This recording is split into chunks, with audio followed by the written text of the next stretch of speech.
ராமானுஜாய நமஹா. இன்றைக்கி நம்ம விஜயவாடாவில் இருக்கக்கூடிய கனக துர்காஸ்வரி கோவிலில் தான் நம்ம என்ன பார்க்க போகிறோம். இந்த கோயிலுடைய சிறப்பு என்ன அப்படிங்கிறது தான். இந்த கோயில் வந்து 1000 to 2000 வருடங்களுக்கு முன் கட்டப்பட்ட கோவில் அப்படிங்கிறாங்க. விஜயவாடாவில் இருக்குது இந்த கோவில். கோவிலுடைய பெயர் பார்த்திங்கன்னா அருள்மிகு கனகதுர்கா திருக்கோயில். கோயில் வகை பார்த்திங்கன்னா அம்மனுடைய கோயில். மூலவர் வந்து கனக துர்கேஸ்வரி. பழமைன்னு பார்த்திங்கன்னா 1000 to 2000 வருடங்கள் முன் அப்படின்னு சொல்கிறாங்க. முகவரி அப்படின்னா அருள்மிகு கனகதுர்கா திருக்கோவில், கனகபுரி, விஜயவாடா மாவட்டம், ஆந்திர மாநிலத்தில் இருக்குது. ஊர் வந்து கனகபுரி, இந்திர கிளப்பர்வதம் அப்படிங்கிற இடம். மாநிலம் வந்து ஆந்திர பிரதேசம். நாடு வந்து இந்தியாவில் இருக்குது. இந்த கோவில் வந்து பார்த்திங்கன்னா அம்மனின் 51 சக்தி பீடங்களில் இதுவும் ஒன்று அப்படின்னு சொல்கிறாங்க. ரெண்டாவது பார்த்திங்கன்னா ஆதிசங்கர் இத்தலத்திற்கு விஜயம் செய்து அம்பாள் சன்னதியில் ஸ்ரீசக்கரம் வந்து பிரதிஷ்டை செஞ்சுருக்கிறாரு அப்படின்னு சொல்லியிருக்காங்க. பெயர் வந்து மல்லேஸ்வரர். விஜயவாடாவில் உள்ள இந்த இந்திரகில பர்வதத்தில் அருள்பாலிக்கும் இந்த அன்னையின் பெயர் கனகதுர்கேஸ்வரி. இதுக்கு கீழே பார்த்தீங்கன்னா மல்லேஸ்வரர் அப்படிங்கிற ஒரு சக்தி பீடமும் இருக்குது. இதை போனால் நம்ம வந்து கண்டிப்பாக தரிசனம் பண்ணலாம். ரெண்டாவது பார்த்தீங்கன்னா நிசும்பன், சரபாசுரன், மகிஷாசுரன், இந்த மாதிரி துர்காசுரனை, துர்கை, உக்ரசண்டி மற்றும் பத்ரகாளி ஆகிய அவதாரங்கள் எடுத்து அளித்த ஜெகன்மாதாவின் இருப்பிடமே இந்த ஸ்தலம், இந்த கோவில் ஆகும். விஜயவாடாவிற்கு விஜயபுரி அப்படிங்கிற பெயர் வந்து இருந்தது. பல வெற்றி வீரர்கள் வந்து வாழ்ந்த பூமி அப்படிங்கிறதுனாலும் இதுக்கு காரணம் அப்படின்னு சொல்கிறாங்க.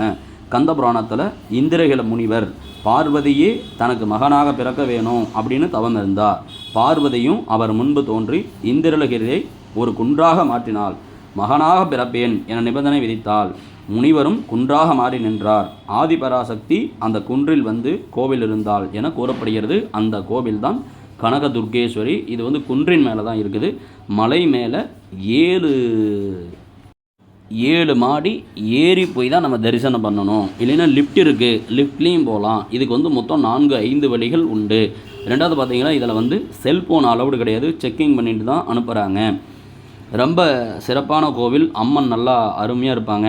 இடம், லொக்கேஷன் எல்லாமே அருமையாக இருக்கும். பார்க்குறதுக்கு கண்கூடாக இருக்கும். இந்த ஹைதராபாத் வந்து கோவிலுக்கு முன்னாடியே கிருஷ்ணா நதி ஓடுது. 7 நதிகள் ஒன்று பிரதான நதி கிருஷ்ணா நதி அப்படிங்கிறது இந்த இடத்துல போயிட்டுருக்கு. நீங்கள் பார்த்துட்டு இருக்கிறது இந்த ஹைதராபாத் ஹைவேஸ்.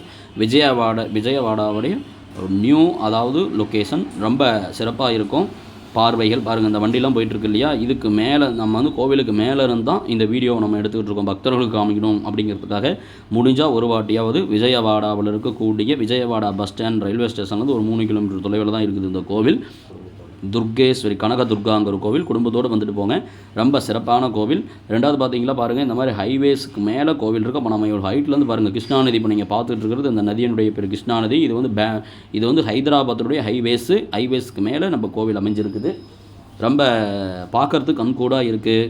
இந்த மாதிரி ஒரு இடத்துல வந்து பார்க்குறது ரொம்ப சிறப்பாக இருக்கும். குழந்தைங்க, பெரியவங்க எல்லாத்தையும் கூட்டிகிட்டு வந்து அவங்களையும் சந்தோஷப்படுத்துங்க. நம்ம சேனலில் இந்த மாதிரி சில கோவில்கள், பிரசித்தி பெற்ற ஆலயங்கள்லாம் வரும். முடிஞ்சால் சப்ஸ்கிரைபர் பண்ணுங்கள், ஷேர் பண்ணுங்கள் வீடியோவை. கனக துர்கேஸ்வரி அம்மன், துர்கை அம்மனை கும்பிட்றதுனால சத்ரு பயம், எதிரிகள் தொல்லைகள்லாம் போகும் அப்படின்னு சொல்லுவாங்க. அதாவது எரமக்கடாவை போட்டு மிதிச்சிட்டு இருக்கிற சுவாமி யாருன்னா இந்த ஒரே சுவாமி துர்கை அம்மன் மட்டும்தான். ஒரு டைம் இந்த கோவிலுக்கு வந்தீங்களா, ரெண்டாவது டைம் சுவாமியும் கூப்பிடும். சுவாமி எடுத்து டெய்லியுமே சாயங்காலம் 6 மணிக்கு சுற்றி வராங்க உற்சவர். அதில் கலந்துக்கிற வாய்ப்பு கண்டிப்பாக கிடைக்கும் போனீங்களா. ரொம்ப இதான் என்ட்ரன்ஸு. இதான் நீங்கள் பார்த்துட்டு இருக்கிற ஹைதராபாத் ஹைவேஸு. அதனால் முடிஞ்சால் எல்லோரும் கோவிலுக்கு போயிட்டு வந்து தரிசனம் எப்படி இருந்தது அப்படின்னு கமெண்டில் சொல்லுங்கள். ஹைதராபாத் ஹைவேஸுக்கு மேலே தான் கோவில் இருக்குது. விஜயவாடாவிலேருந்து 2 கிலோமீட்டர் தொலைவில் இருக்குது துர்கா கோவில்.